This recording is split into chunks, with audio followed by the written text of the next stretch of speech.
pour Vrej et Paul. Allez, Paris Saint-Germain, jouez, Paris Saint-Germain, chantez, Paris Saint-Germain, allez les Parisiens. Daleb, le défi de Paris. Gérard Ernaud, Kalman Levy, 1977. Préface. Puskás et compagnie, par Velibor Vazovic. Je me fais une joie profonde d'ouvrir ce livre consacré à Mustapha Daleb. Le 19 juin 1976, j'assistais au tournoi de Paris. Je venais d'être engagé par Paris Saint-Germain. Sur la pelouse du Parc des Princes étaient réunis quelques joueurs exceptionnels, des grands noms du football, Rivellino, Paulo César, Reisenbrink, Keegan, etc. Au moment de signer mon contrat en faveur de Paris Saint-Germain, je m'étais fixé comme objectif numéro 1 de lui trouver un meneur sur le terrain. Du choix effectué dépendait la réussite de ma mission.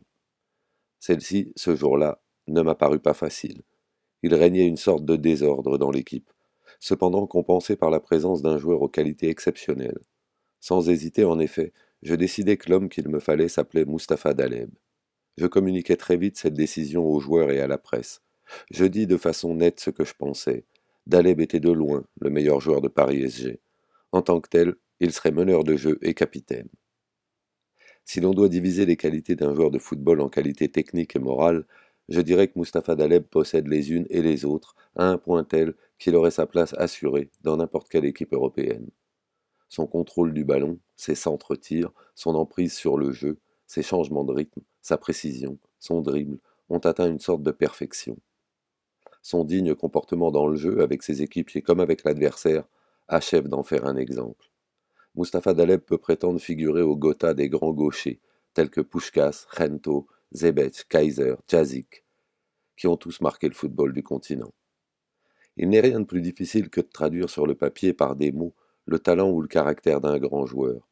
Ceux-ci s'observent mieux qu'ils ne se décrivent, les épithètes sont toujours en décalage avec la réalité. Je conseille donc à tous ceux dont le cœur bat pour le football et Paris Saint-Germain de rendre visite à Daleb, dit Moumous, sur le terrain de ses exploits. Là seulement, ils saisiront l'importance d'un phénomène que bien mal j'ai tenté de suggérer.